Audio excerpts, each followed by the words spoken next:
interview today.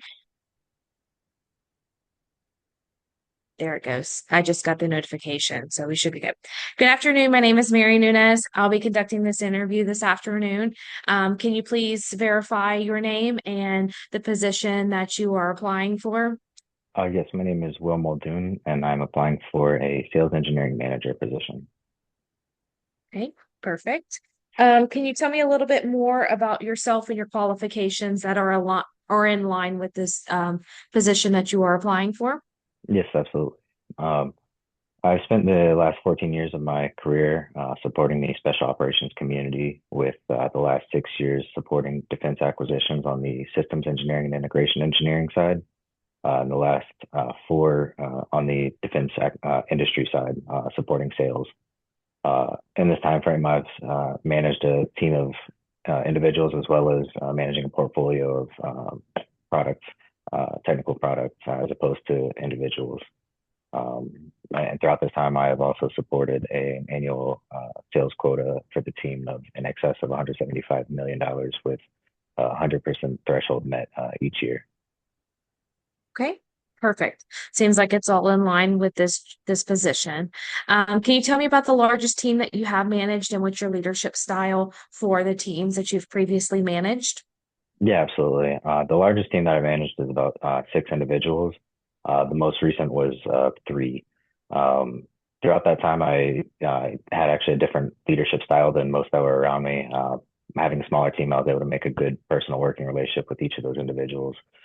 We stayed in contact, on a weekly basis on tasks, but also things outside of work, just to keep that human factor going as well.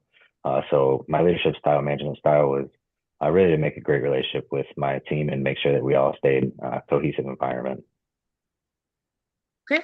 And can you describe your experience with sales teams and engineering and how you help achieve those revenue targets that the company sets for you? Yeah, absolutely. So as a sales engineer, it's key that we keep the customer relations. We keep the technical aspects. So we provide pre and post sales support, end-to-end support on anything technical. We provide customer demonstrations. We come out and we can work at exercises with the customer, whatever's needed to ensure that they feel that they have the level of support and comfort that they need for the products. Okay. Perfect. Speaking of customers, can you tell me any kind of challenging situations that you have maybe been in with a irate customer and how did you go about solving that? Yeah, absolutely. It's a very common thing in the sales world, especially in defense industry.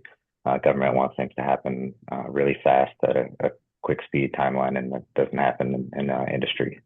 So typically, the biggest thing is be there, listen, engage with the customer. Don't brush them off. Don't dismiss any of it. Accept all of it. Take those notes, and I always try to go back internal to the business to try to see if we can correct or get something squared away on the right path. But the key is always following up with that customer and letting them know how things are going with their issues that they have brought forth. Okay, perfect. And let's kind of switch roles just a little bit from the manager standpoint. How would you handle an unperforming employee that you might have on your team?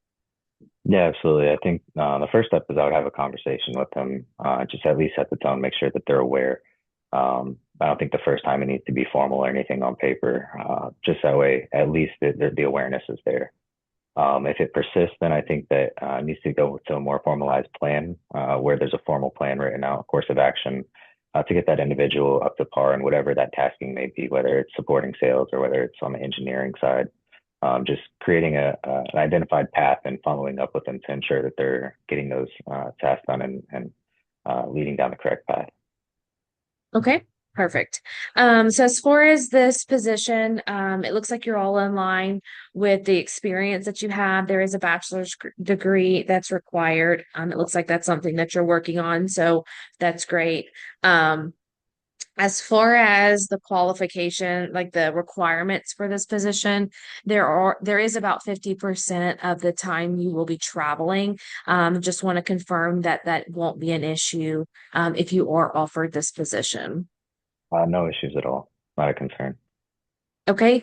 And just to touch base on that a little bit, while you are traveling, taking care of customers and so forth, how would you maintain your productivity and your communications with your employees while you are traveling during that time? Absolutely. I think balance is key when it comes to something like that.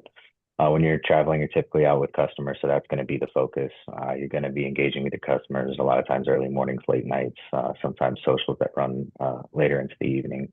But at the end of the day, you still have those responsibilities and those managerial duties. So whether it's late night emails going out or early morning responses, that's the job still has to get done.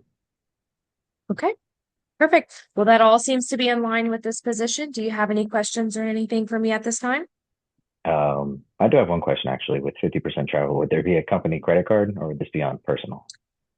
So typically, we do provide a credit card, but you are required to turn in all of your receipts and for your expenses, and we have to two-way match that pretty much with the receipts that are turned in versus what the credit card statement says.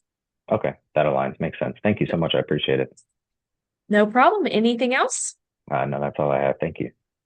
Okay, sounds good. We'll maybe talk soon. Awesome. Thank you so much. Okay, thanks. Bye.